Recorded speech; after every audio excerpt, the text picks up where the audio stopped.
আজ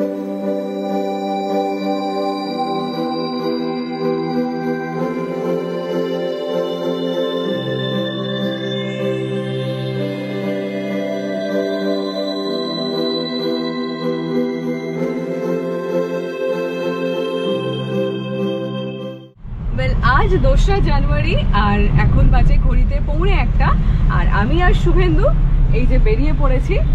সেরকম ভারী কিছু খাইনি, হালকা ফুলকা খেয়ে বেরিয়ে পড়েছি। যাব হচ্ছে কামাখ্যা মন্দিরে। দাদা বাংলা জানেন? বাংলা নেই आता है বাংলা। আচ্ছা কিতনা টাইম लगेगा? 10 মিনিট। আচ্ছা, যেখানে আমরা উঠেছি ওই মহালক্ষ্মী মন্দির মানে মহালক্ষ্মী হোমস্টেতে, সেখান থেকে 10 মিনিটের দূরত্বে পৌঁছে যাব। इस टाइम पर मंदिर खुला रहता है। যাক, ফিঙ্গার্স ক্রসড। কদিন ধরে শুনছি ভীষণ ভিড় হচ্ছে, আমাদের হোমস্টের দাদাও বলছিলেন। তবে উনি এটাও বললেন যে আজকে আপনাদের চান্স আছে মন্দির একটু মানে ফাঁকা থাকার, তো দেখা যাক। আর মন্দির যাওয়ার রাস্তাটা খানিকটা এইরকম।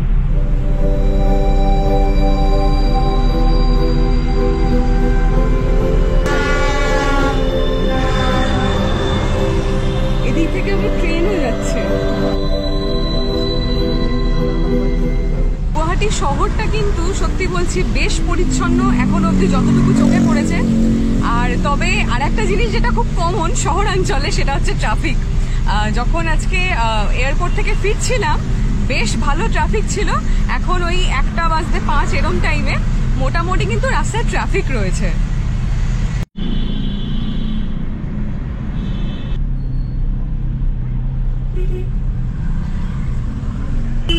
মা কামাখ্যার মন্দিরটা কিন্তু নীলাচল পাহাড়ের কোলে অবস্থিত। তো এই যে মন্দির যাওয়ার যে রাস্তাটা বেশ পাহাড়ি, আপনারা দেখুন।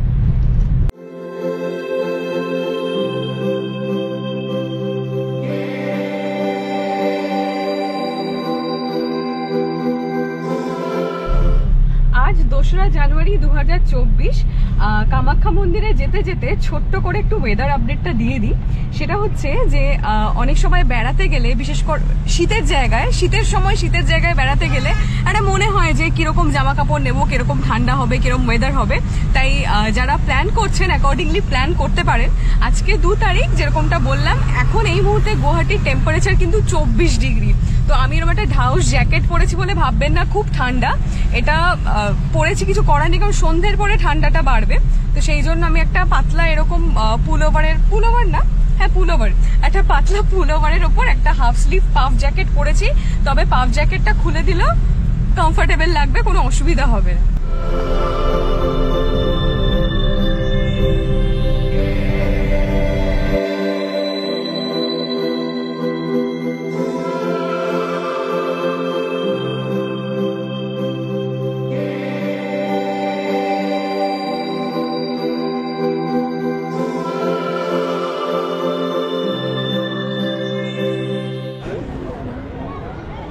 এখানে যেটা দেখতে পাচ্ছি, এখানে প্রচুর পুজোর সামগ্রী রয়েছে, এখান থেকে কিনে নিয়ে পুজো দেওয়া যেতে পারে। তো ব্যাপারটা একটু জেনে নিয়ে আপনাদের জানাচ্ছি, দাঁড়ান।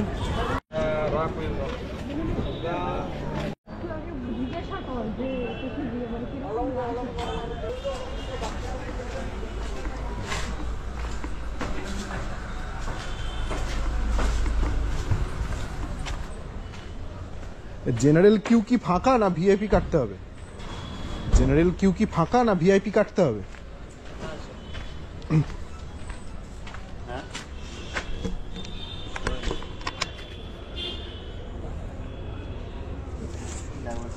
দেখি টাকা দিতে হবে?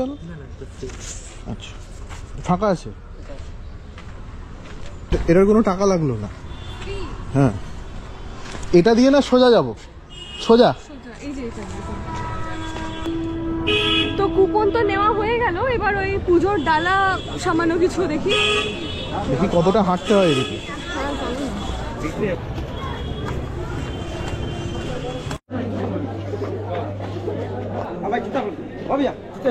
আগে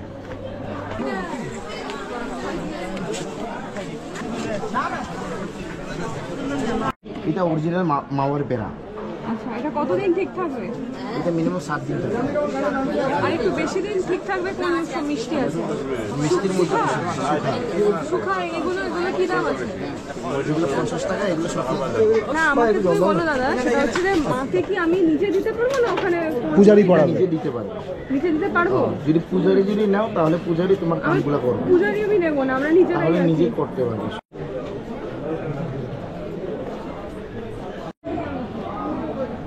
এই গুয়াহাটি বা গৌহাটি আসলে কিন্তু বেশ প্রাচীন একটা শহর। পুরাকালে এর নাম ছিল প্রাগজ্যোতিষ।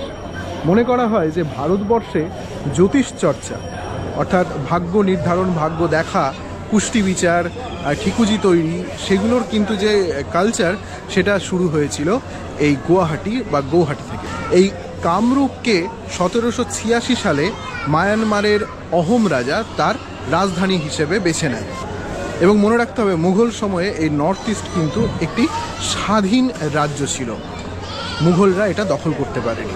বিষ্ণুর সুদর্শন চক্রর আঘাতে যখন সতীর দেহ টুকরো টুকরো হয়ে যাচ্ছে, তখন মায়ের যোনি দেশ পড়েছিল এই কামাখ্যাতে। এখানে প্রত্যেক বছর অম্বুবাচীর দিন কিন্তু মা হন ঋতুমতী, আর সেই গোটা বিষয়টাকে বিরাট করে উদযাপন করা হয়। গোটা দেশের মানুষ জড়ো হয় এই কামাখ্যার এই পবিত্র পীঠস্থানে। আজকে এই জিনিসটা ভেবে খুব ভালো লাগছে যে ছবিটা এতদিন বইয়ের পাতায় দেখেছি, বিভিন্ন রকম ভিডিওতে দেখেছি, সেইখানে এখন জাস্ট দাঁড়িয়ে রয়েছি।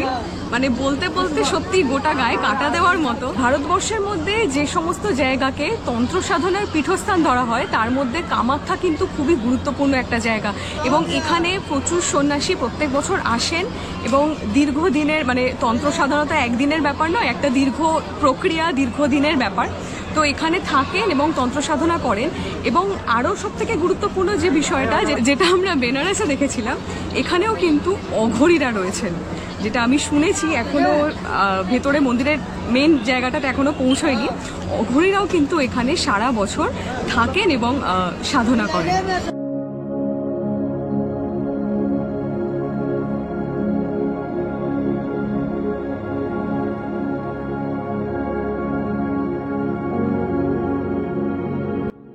আচ্ছা, আজকে 2 তারিখ, বছরের দ্বিতীয় দিন, কিন্তু আজকে ওই স্পেশাল যে টিকিটটা 501 টাকা দিয়ে যে ভিআইপি লাইনটা, ওই টিকিটটা নেই আজকে, কেবলমাত্র জেনারেল লাইন। তো ওই যে ফার্স্টে যে কুপনটা দেখালাম, সেই কুপনটা নিয়ে আমরা এখন জেনারেল লাইন খুঁজতে যাচ্ছি।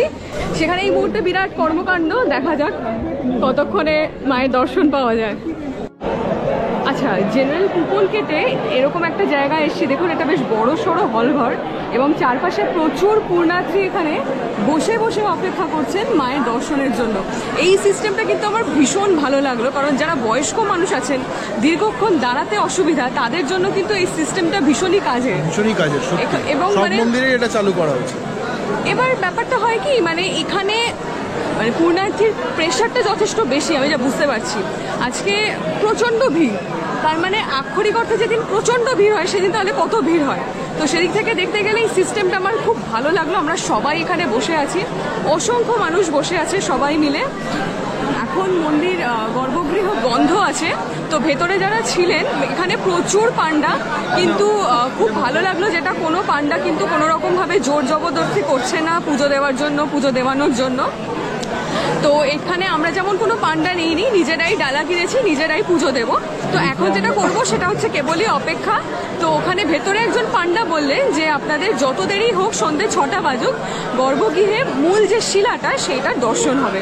তো কামাখ্যার এই মন্দির চত্বরটা গোটাটাই কিন্তু ফ্রি ওয়াইফাই জোন। এখানে ওয়াইফাই কানেক্ট করারও প্রসিডিওর বলে দেওয়া রয়েছে।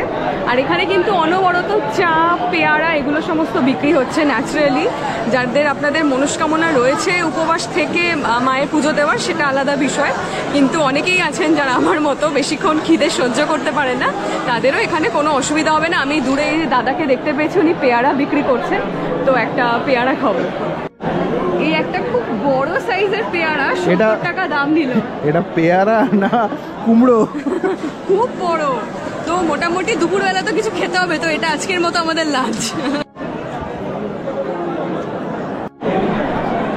ঘড়িতে এখন বাজে 2:45। গর্ভগৃহের দরজা বোধহয় খুলেছে। এখানে দেখুন যে জায়গাটা ফাঁকা ছিল, ওখান থেকে লাইন এখন মুভ করছে। তবে আমরা সবাই যেখানে বসেছিলাম সবাই ওয়েট করছি। আগে ওই দিকের মানুষজন আগে যাবে, তারপরে আমরা যাওয়ার সুযোগ পাবো।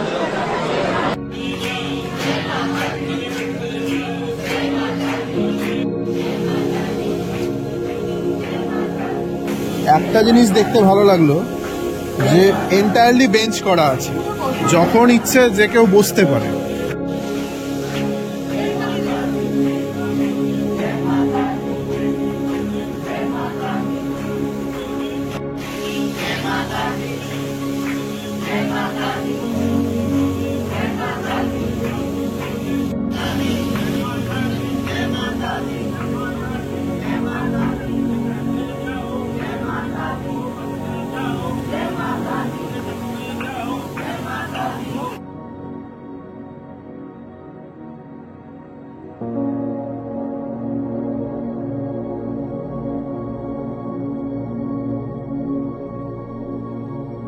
দুপুর 1টার সময় অপেক্ষা শুরু হয়েছিল, এখন বাজে বিকেল 5টা। চারদিকটা দেখুন অন্ধকার হয়ে গেছে, আর আমাদের মুখ চোখও দেখে বোঝা যাচ্ছে এনার্জি যেন আর কাজ করছে না।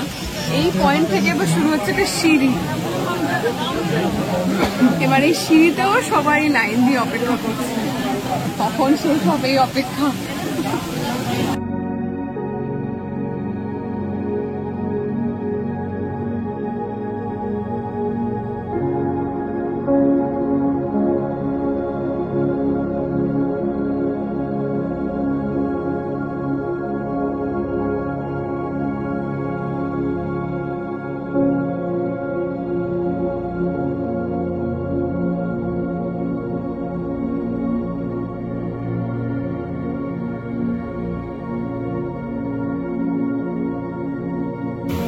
ঘড়িতে বাজে 6:45। আমরা ঠিক 1টা থেকে মানে বসে ওখানে লাইন দিয়েছিলাম। অসম্ভব টায়ারিং একটা দিন, জানি না এরকমই সিস্টেম কিনা। বিভৎস লাইন, মানুষের ঢল যাকে বলে। আজকে সেই রকম বলছে যে আজকে ফাঁকা, সবাই বলছে পুরোহিতরা যারা রয়েছে ফাঁকা, কিন্তু মানে এই গোটা টাইম পিরিয়ডে যতক্ষণ আমরা লাইনে দাঁড়িয়েছিলাম, গোটাটা তো আর ভিডিও করিনি, মানে অসম্ভব লেন্দি হতো ভিডিওটা। কিন্তু এই পুরোটাই সার্থক হলো যখন আমরা গর্ভগৃহে ঢুকলাম।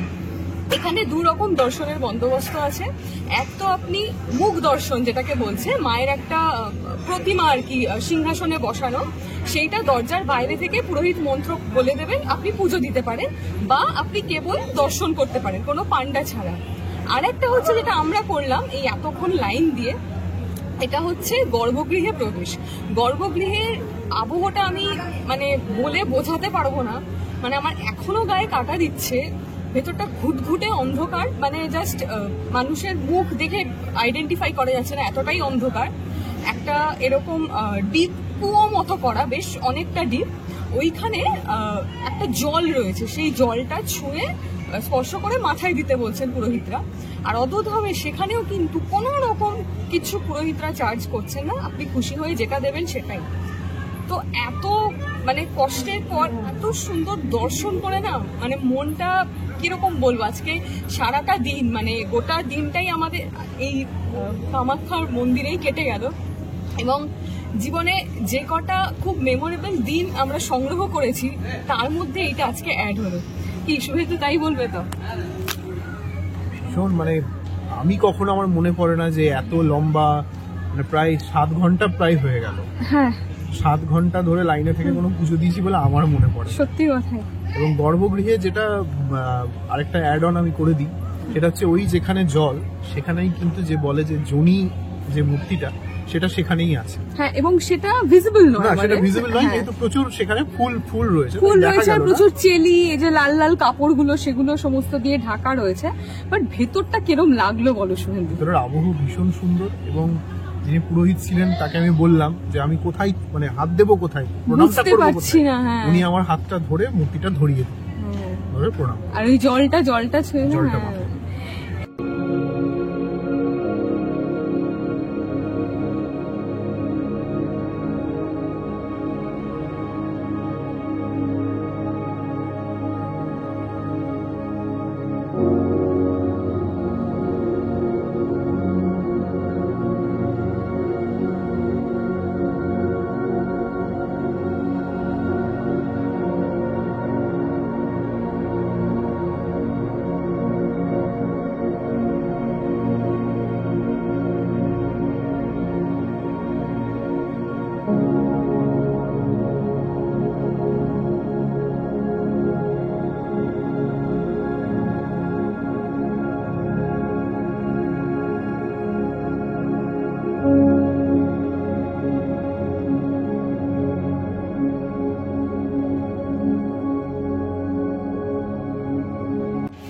তো যারা প্রথমবার কামাখ্যা দর্শনে আসবেন আশা করি তাদের খুব একটা সমস্যা হবে না এই ভিডিও দেখার পর।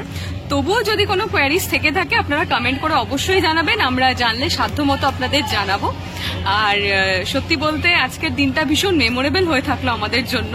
প্রত্যেকবার, ইনফ্যাক্ট এটা আমাদের দ্বিতীয় বছর বিবাহবার্ষিকী, আগামী 24শে জানুয়ারি। তো প্রত্যেকবার বিবাহবার্ষিকীতে একটা ট্যুর শুভেন্দু সবসময় প্ল্যান করে। তো এই গতবার তো আমরা বেনারস গেছিলাম, কিন্তু এইবারের কামাখ্যাটাও মানে ভীষণ রকম মানে কি বলবো মনের অন্য জায়গায় রয়ে থাকলো। তো যদি ভিডিওটা ভালো লেগে থাকে তাহলে অবশ্যই লাইক, শেয়ার আর সাবস্ক্রাইব করবেন আমাদের চ্যানেলটা, আর কমেন্ট করে জানাবেন অবশ্যই কেমন লাগলো। খুব তাড়াতাড়ি দেখা হচ্ছে নতুন একটা ভিডিওর সঙ্গে, ততক্ষণের জন্য টাটা।